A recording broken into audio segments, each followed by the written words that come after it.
Alright, so, investment ba o negosyo? Isang tanong na napakahirap sagutin. You know why? Kasi pareho akong advocate niyan, di ba? Like ko sinasabi, invest, di ba? Nagre-research tayo about investment. And at the same time, I encourage people to start their own business, di ba? So, mahirap siyang piliin. Pero if I will be given a chance to think or to choose, and if I will be given a chance to advise one people na gagawa lang siya ng isang decision, I'll go for business. Alright? Pero hindi ko, sabihin, hindi natin binabaliwala ang investment again and again, di ba? So, ang dami nating partner sa investment, Sun Life, IMG, and lahat, marami tayong kapartner dyan. Pero kung isa lang ang pwede mong gawin, and you have this certain amount of money, and isa lang talaga ang pwede, I suggest you go to business first, right? Business first, because darating din naman ang point you can start your investment, okay? So, ganito, alright? Doc G, nag-iba ka, lagot ka. Hindi po. Alam nyo, there was a time na nag-invest ako. But because I don't have the enough resources, nag-invest ako. And yung isip natin hindi pa masyadong, na-educate on how to invest, where to invest, and what's the right attitude towards investment. So, hindi natin sila natuloy. Actually, marami tayong nasayang sinimula investment, okay? Then, nung nag-business tayo, nagsimula tayong mag-business, nung tayo maraming bagay na na-discover. And I want you to experience the same thing, okay? So, I want you guys to dive into business right now, okay? If you have money right now, as low as 3,000 pesos, pwede ka na mag-invest. So, why business? Namili pa tayo, no? Doc, di gusto mo yata investment. Hindi po. Kung mamimili tayo, business talaga. So, why you should go to business rather than investment if given the chance or the opportunity na isa lang pwede mong gawin. Number one, because business is an experiment. Okay? I like to experiment. I like to discover things.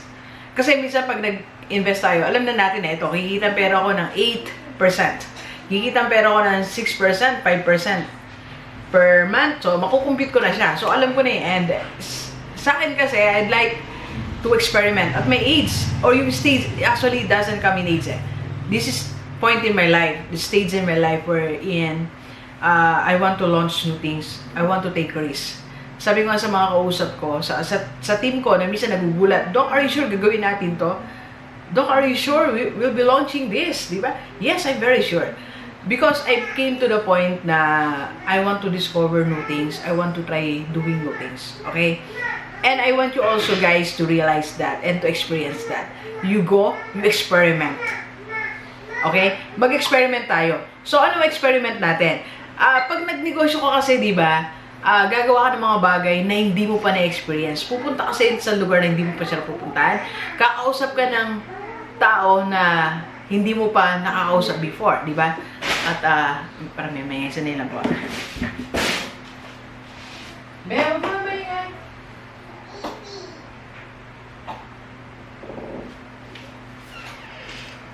Pasensya na to, Live po kasi tayo.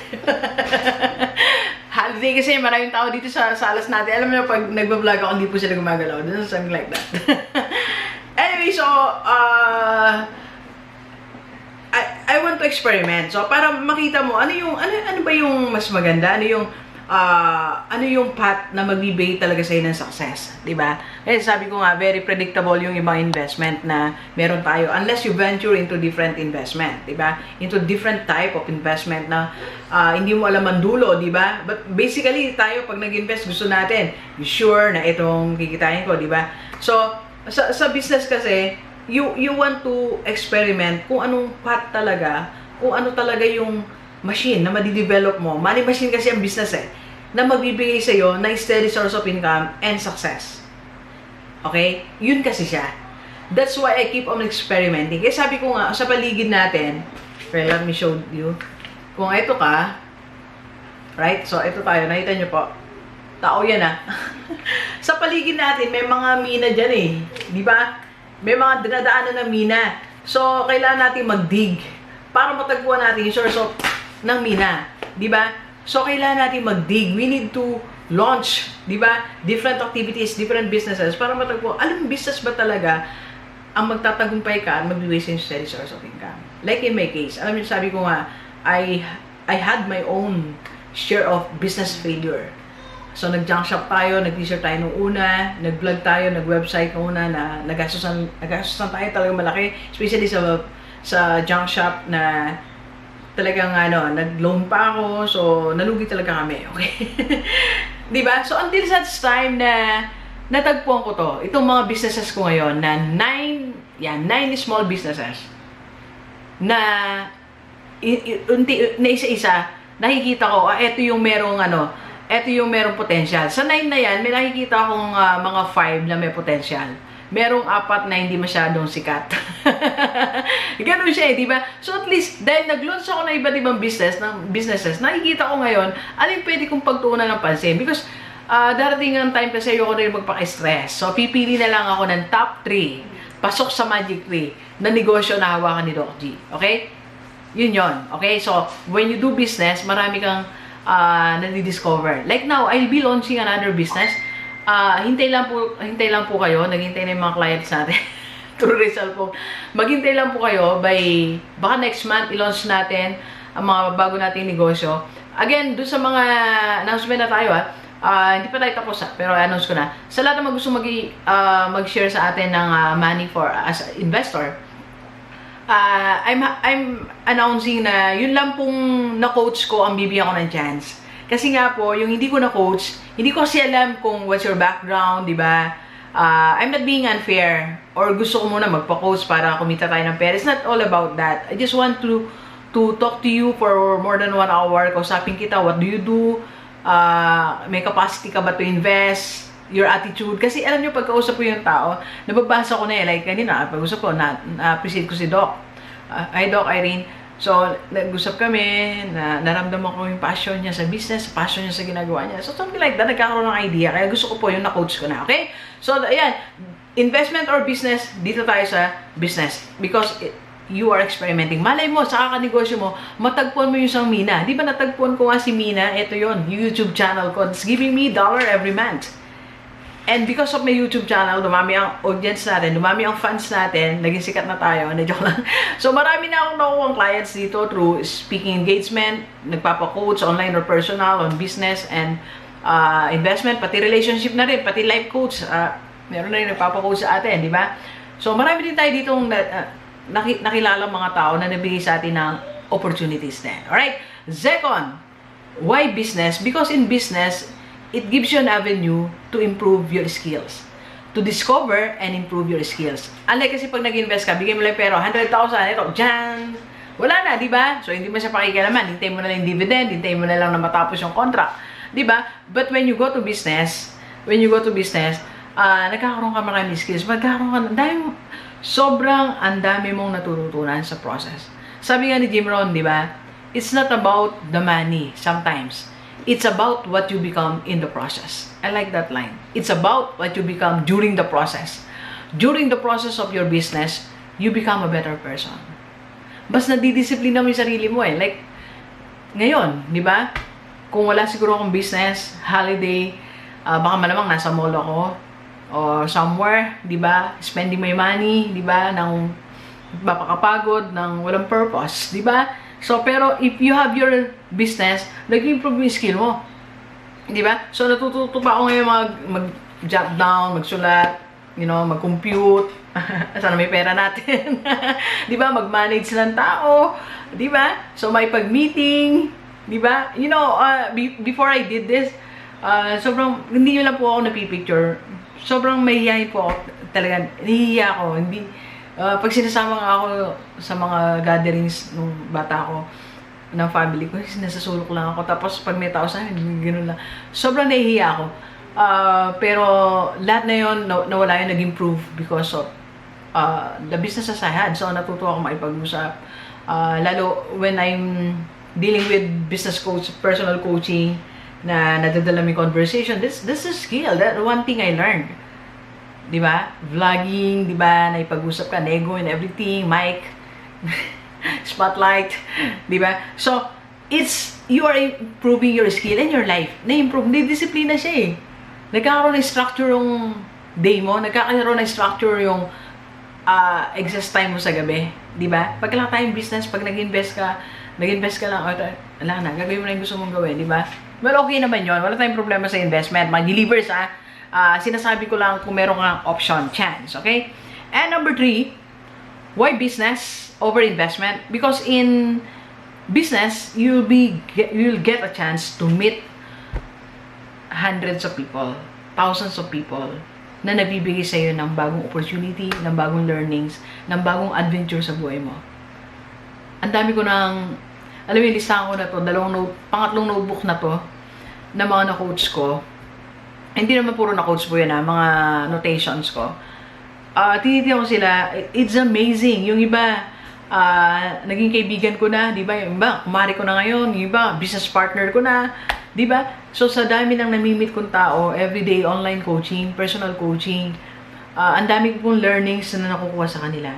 And, sometimes, hindi lang nila alam that they are making me a better person. Mas nare-realize ko na, hindi ko pala dapat gawin yon kasi, nakikita ko, ito yung moves nila, ito yung ano. So, mas nare-realize ko na, dapat pa talaga ako mag-improve. You know? Kasi sa dami ng umaasa din sa atin, ng vlog natin, ng coaching natin. So, sabi ko nga doon sa isa kong kausap, I cannot afford one mistake or one na hindi kaya-ayang gawain. So, you will try to learn, it can make yourself better. Diba? Pag meron kang mga kausap na tao, kahit sa buhay na, tututo ka eh. And you'll have also a chance to, when you meet new people, you'll have a chance to influence them. Diba? This is something that makes me happy. Talaga. Sa business na, sa mga businesses na nasimulan ko, marami ng tao nagkaroon ng small business through our overrun, di ba? Nagkaroon ng reseller. Lahat na yan, may mga nabagong buhay sa lahat ng mga nagsimula na ng negosyo, nagsimulang to become a better person para ma-promote sila. They start their investment scheme, nagsimula sila ng mabago na yung buhay nila, and that makes me happy. Lahat na yan natupad when I started my businesses and then I met them.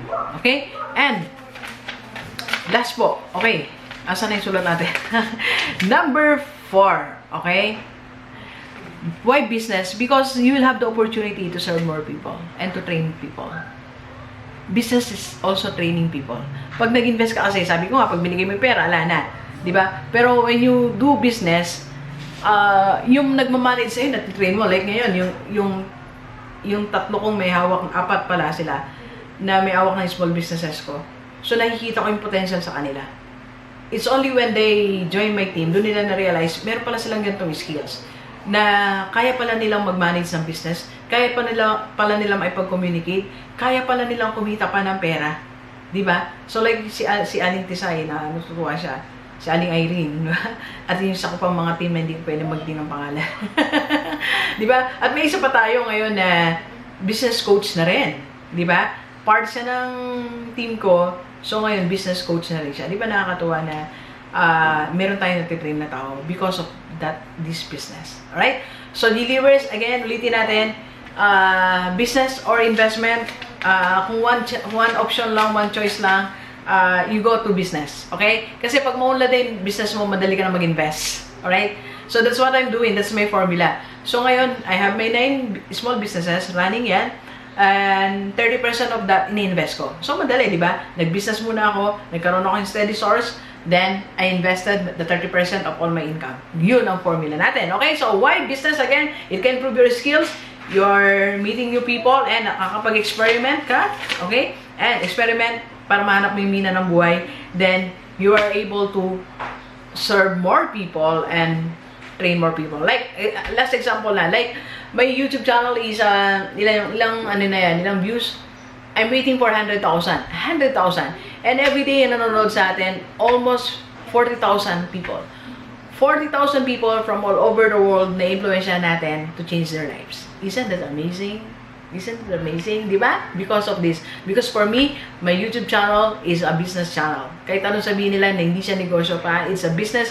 Because from here, I'm helping people to start their own business, and I'm helping business people to expand their business. Alright? And sa lahat ng gusto magpa-coach sa atin, business, investment, and retirement plan, and how to have an additional source of income, and e-commerce business, mag-message ka lang sa akin. Okay, sa aking FB page, Dr. Gigi Sunga, or 0939-525-4311. Again, hindi ko inaalis ang investment, ha? IMG pa rin tayo. Alright, so thank you very much, Delivers. Enjoy the rest of the day, and let's go, let's go!